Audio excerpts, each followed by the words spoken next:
അസ്സലാമു അലൈക്കും വറഹ്മത്തുള്ളാഹി വബറകാതുഹു. പ്രിയമുള്ളവരെ, ഇന്നത്തെ ക്ലാസ്സിൽ പരിചയപ്പെടുത്തുന്ന ഒരു മുഖ്യമായ വിഷയം, നമ്മുടെ ജീവിതത്തിൽ നാം ഓരോരുത്തരും ഓരോ ദിവസവും ചൊല്ലേണ്ട അതിമഹത്തായ ഒരു ദിക്ർ.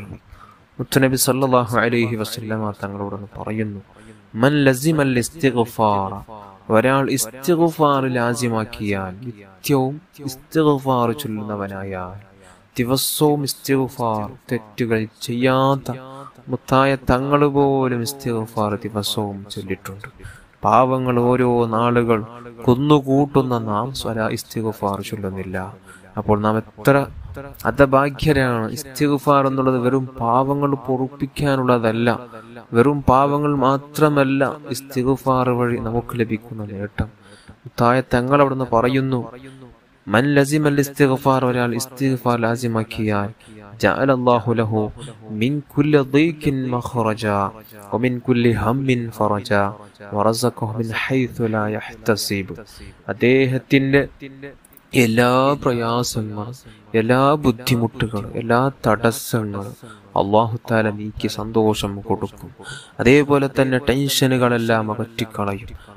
മാനസിക എല്ലാ പ്രയാസങ്ങളും, ബുദ്ധിമുട്ടുകളും, ടെൻഷനുകളും, മുഡാഫുകളും എല്ലാം അല്ലാഹു തആല എടുത്ത് സന്തുഷ്ട ജീവിതം അദ്ദേഹത്തിന് കൊടുക്കും. എപ്പോഴും മനസ്സിന് ആനന്ദമുണ്ടാകും. ഒറ്റക്കിരിക്കുമ്പോൾ വേണ്ടാത്ത ചിന്തകൾ കടന്നു വരില്ല. നല്ലത് മാത്രം ചിന്തിച്ച്, നല്ലവനായി ജീവിച്ച്, നല്ലതോടുകൂടെ ജീവിച്ച്, നല്ലത് കണ്ട്, നല്ലത് കേട്ട്, അങ്ങനെ നല്ലതുമായിട്ടുള്ള പ്രത്യേകമായൊരു ജീവിതം അദ്ദേഹത്തിന് ലഭിക്കും. അതേപോലെ തന്നെ അദ്ദേഹം വിചാരിക്കാത്ത വഴിയിലൂടെ അവനിക്ക് അല്ലാഹു തആല റിസ്ക് കൊടുക്കും, സമ്പത്ത് കൊടുക്കും. വീടില്ലാത്ത ആളാണെങ്കിൽ നല്ല വീട് കൊടുക്കും, ജോലിയില്ലാത്ത ആളാണെങ്കിൽ അദ്ദേഹത്തിന് ജോലി കൊടുക്കും, മക്കളില്ലെങ്കിലും മക്കളെ കൊടുക്കും. തന്ന മക്കൾ അല്ലാഹു തആല സ്വാലിഹീങ്ങളാക്കും.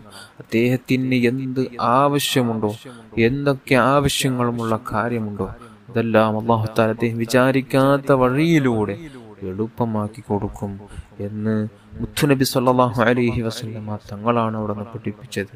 ഇപ്പോൾ ഇസ്തിഗ്ഫാർ, നമുക്കറിയുന്ന ഇസ്തിഗ്ഫാർ, അസ്തഗ്ഫിറുല്ലാഹൽ അസീം, അസ്തഗ്ഫിറുല്ലാഹൽ അസീം, അസ്തഗ്ഫിറുല്ലാഹൽ അസീം എന്നിങ്ങനെ ഓരോ ദിവസവും ചുരുങ്ങിയതൊരു 100 തവണയെങ്കിലും ചൊല്ലുന്നവരാകണം.